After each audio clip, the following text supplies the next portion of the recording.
Aboard the yacht Palana, a series of mysterious accidents has placed the party in grave danger.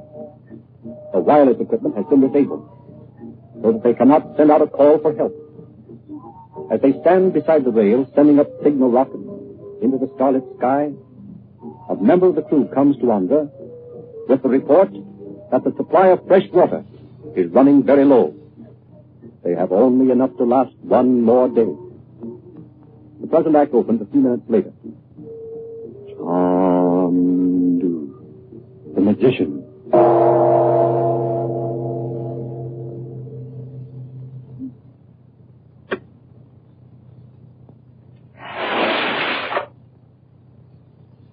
Perhaps you'd better go a little slower with these rockets, Bob. We haven't many more, you know. Gee, haven't we? Well, I thought there was a whole lot of them in that box. This one, Bob? Yeah. No, it's empty. Oh, well, maybe we better not send up any more until we see what happens. Oh, Uncle Frank, look, isn't that a light? Where, Betty? Right there, way out there, right down close to the ocean. Yes, you're right. It's a ship. They must have seen the rockets, Frank. Oh, isn't it perfectly thrilling?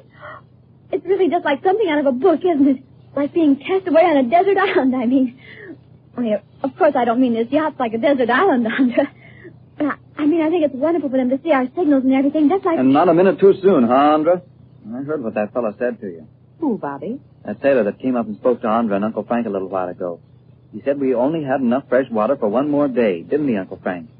Yes, he did, Bob. But we hardly thought it necessary to worry your mother about it. Oh, gee. I'm sorry, Uncle Frank. Well, it's all right anyway, because there's that ship. Yeah, that's right. Let's send up all the rest of these rockets at once. Here, Betty, you take this one, and I'll take this one, and... Mother, why don't you send on up? You haven't sent up one yet. Oh, not I. Naji, would you like to light one? Yes, Dorothy. Bob, you must show me how to hold the rocket. Here, I'll show you. Look, I'll light mine first, and you watch. Now, look, you light it right here.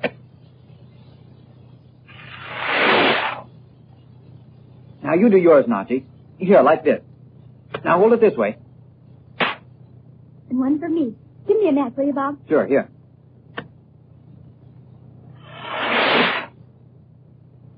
And that's the very last rocket we have. Boy, that was pretty close, wasn't it? It was indeed, Bob.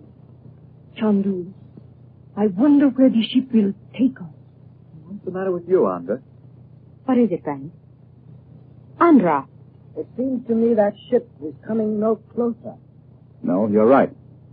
They haven't seen our signals after all. Wouldn't you know I'd do that? Shoot off our last 3 rockets without waiting to see whether they'd noticed us or not. Don't blame yourself for that, Bob. It was my fault. I can't see yet how they feel to see us. They're disappearing, aren't they? But we needn't give up hope yet, need we, Frank?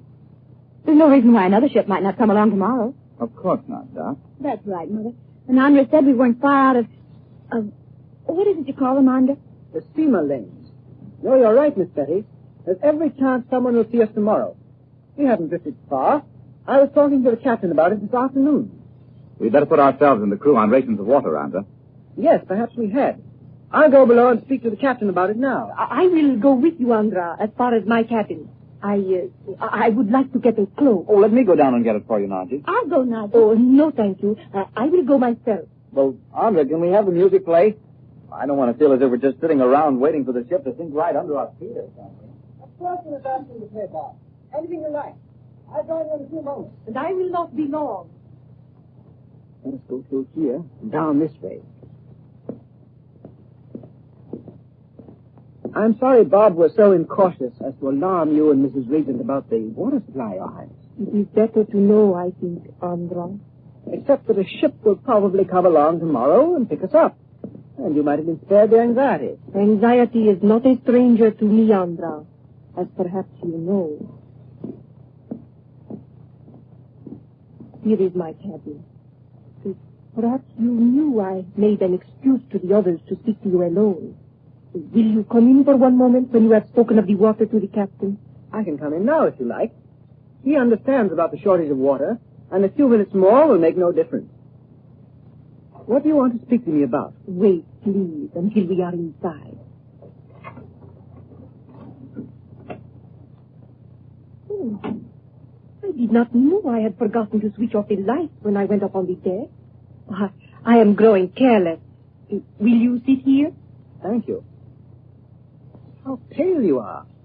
What is it that's troubling you? Oh, I must tell someone, and you are the only one who can help me. I don't understand. I will ask you one question, Andra. What will occur if there is not a ship? You mean if no one sees us? Yes. Well, of course, no good thinking of that, Your Highness, because certainly a ship will sight us and we'll be taken off. You are trying to deceive me, Andra. What will occur if tomorrow no ship is seen? We will have no water. Oh, we can probably make the water supply last another day or so by cutting down on the quantity we use. But if by that time there is no ship? What is it you're hinting at, Your Highness? I am trying to discover whether there is anything we may do. I cannot permit Dorothy and the children to suffer. You cannot permit them to suffer? Won't you tell me what you really mean? This is what I mean then, Andra, since I am forced to tell you. You have heard of the wisdom of Chandu? Yes, of course. I think by the use of the secret of the East, it might be possible for him to... You mean he could summon help by some occult means? Yes, I think he can. Oh, you mean you hesitate to ask him to do this for us? I'll speak to him about it myself if you like. Oh, no. It is not that. No? It is only that...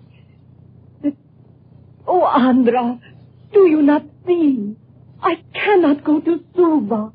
What if help comes, and it is a ship that will take us to Suva? Your Highness, I don't pretend to understand. Perhaps you'd rather not speak of it to me. But what possible harm could come to you in landing at Suva? It won't be more than a few days at the most before a liner from Australia or New Zealand calls there, and it will take you all back to California. But I must not go there. What?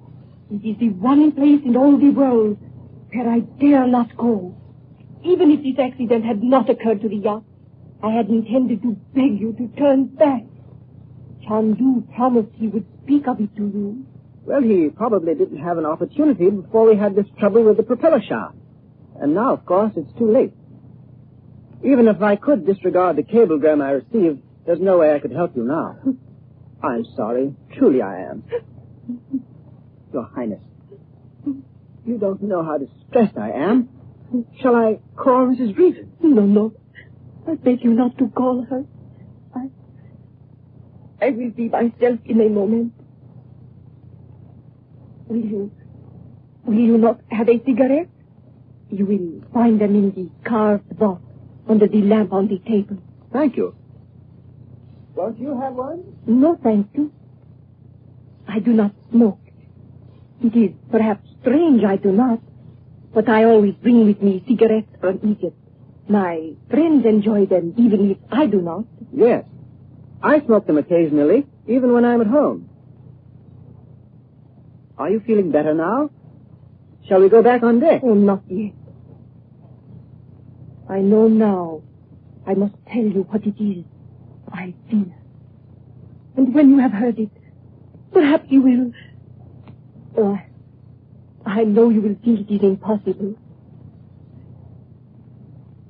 Have you ever heard that near Suva is a strange, mysterious cavern in which strange pagan rites are held? Why, no. And even if they are, what have these things to do with you? Is this really what you fear? Oh, you have not heard it all. It is said that in this place live a few people who are all that remain of the Lemurians. In the cavern on the island of Fiji? Your Highness, you've thought about this until you're overwrought.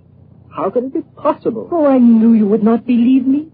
But I beg you to think seriously of this. I tell you, I know. But what if it should be so?